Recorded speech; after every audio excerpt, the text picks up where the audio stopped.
We have an addiction to just being in nature. It's a total addiction to being in nature.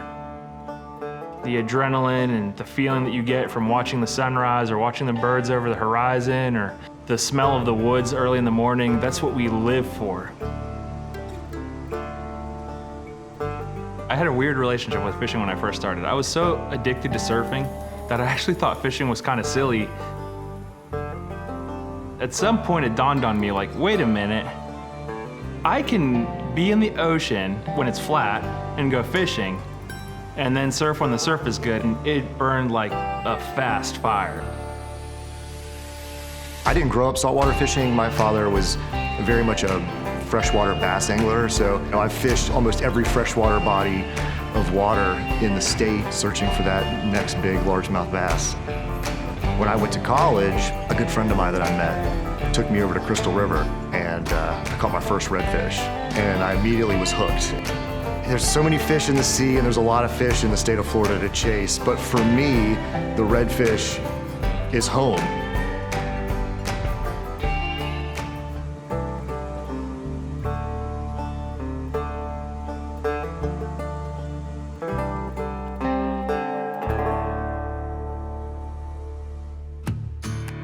Full moon or new moon, we're getting spring tides that are gonna bring the highs higher and the lows lower.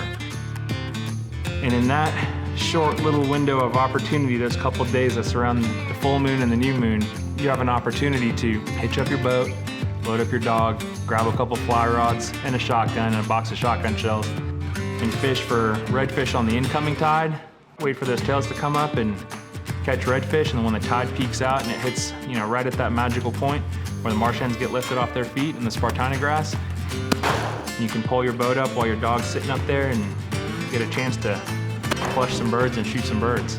The coolest thing about it is it's so reminiscent of an older time. It's just classic low country. Here in Jacksonville, we have everything from a sportsman perspective. You could be 30 minutes down the road chasing turkey and then get in your car and drive another 30 minutes and go catch a redfish. Or you can drive another 30 minutes and go catch one of the biggest largemouth bass you've ever caught. You can do so many different things, and we're so blessed to have such a diverse ecosystem within Duval County itself.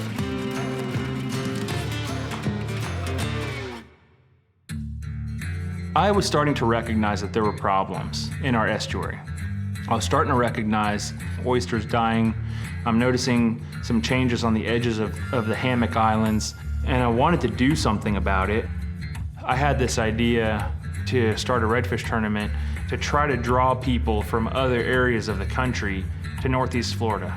When you create a destination fishery in an estuary or in a certain geographical location, that adds an extra layer of interest and protection and funds and all of the necessary tools you need to try to conserve that region's natural resources by bringing outside people to develop a connection, to have an interest. The more voices we have, the more connection we have, the more impact we can have on conserving our resource into the future.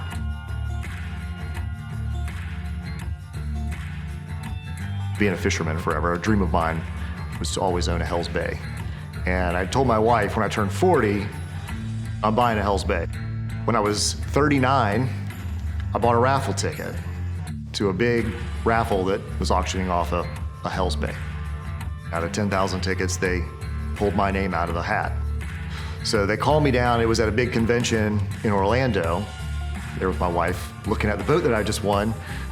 Benny Blanco, who was a big supporter of ours, introduced me to Rami. Rami, I remember him asking me, hey, I'm Rami Estuary. Do you like to flood tide fish? And I knew right there that we had something, right? So it's kind of funny. We have this moment in time where things bring you together. And so when we were talking about the tournament, it just seemed natural that, there's a reason we met. Rami's very good at what he does, and I bring some different things to the table that we thought we might actually be able to do something here. So, that's how Cowford Conservation really came about. Who knows where it'll go from here, but it's been a fun beginning. I got you. He's gonna turn. You got it. Nice.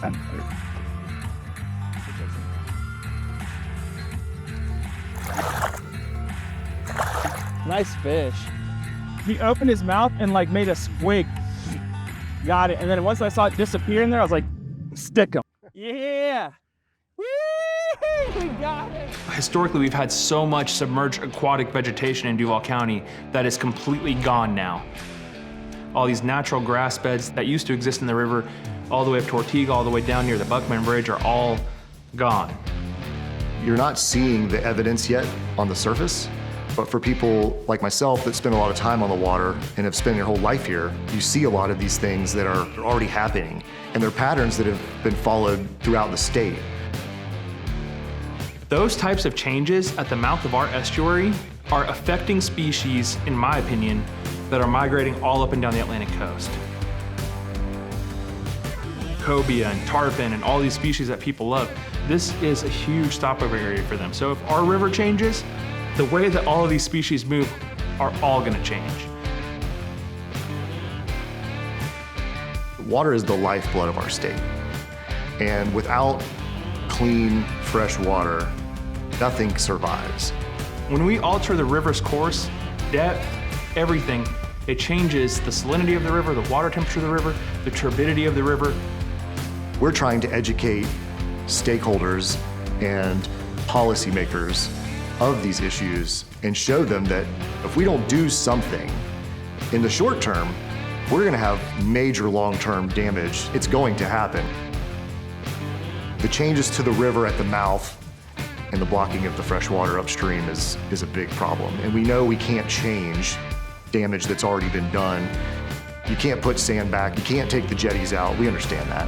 There's some things that we can do upstream that would be very inexpensive to do that could actually have a huge impact on the quality of the river. There's a huge stakeholder here of sportsmen and women that use these resources, but they've never really had a voice on a local level. People like ourselves see the damage that's done, and ultimately we want to preserve what we've enjoyed our entire lives for future generations to come.